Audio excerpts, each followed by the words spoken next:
बात है किताब की। किताबों ने दुनिया में इनकलाब पैदा किए हैं, बर्पा किए हैं। और दुनिया के अंदर बहुत बड़ा इनकलाब साहिब किताब सैयदुल अंबिया खातमुल अंबिया हुजूर अकरम सल्लल्लाहु अलैहि वसल्लम ने बर्पा किया।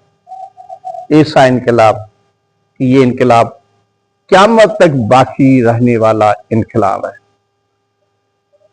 दुनिया के अंदर बहुत सारी शख्सियत पैदा हुई, लेकिन हुजूर अकरम सल्लल्लाहु अलैहि वसल्लम की वो ज़ात गिरामी है जिसको अल्लाह तबारक तआला ने अपना खास नुमाइंदा आखिरी नबी और एक ऐसी शख्सियत के तौर पर दुनिया में अल्लाह ताला ने भेजा कि वो इंसानों के लिए हमेशा हमेशा की रहनुमाई का एक सामान है।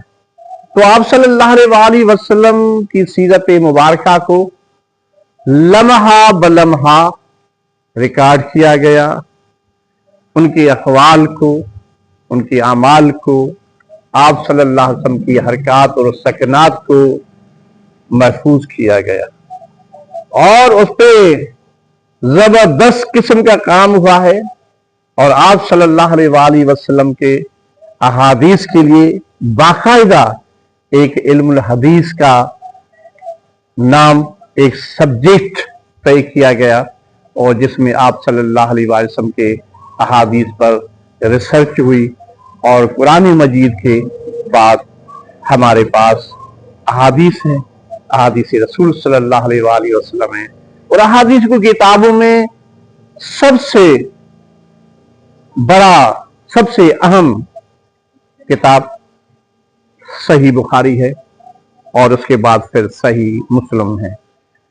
ये जो किताब मैं आपको दिखा रहा हूं, मोती ऐ मरजान, ये अरबी किताब लुअलुअ मरजान का तर्जमा है और इसके अंदर उन अहादीस को जमा किया गया है जो सही बुखारी और सही मुस्लिम दोनों में मौजूद है। तो गोया के ये किताब हर लाइब्रेरी का हुस्न है। और फिर ये सिंधी के अंदर मौजूद है, उर्दू के अंदर तो मौजूद थी, लेकिन मेहरान अकेडमी शिकारपुर ने बड़ा अहम काम किया है एक ही जिल्द के अंदर, और इसका बहुत प्यारा नाम भी दिया है, मोती ऐ मरजान। तो ये किताब, ये हदीस मेहरान अकेडमी ने शाये की है और जिसका ऑफिस शिकारपुर में है और बआसानी पोस्ट के जरिए और आप मुख्तलिफ मकतबों से इस किताब को हासिल कर सकते हैं। जरूर हासिल कीजिए, अपने लिए, अपने बच्चों के लिए, अपने घर के लिए। जज़ाकल्लाह, थैंक्स।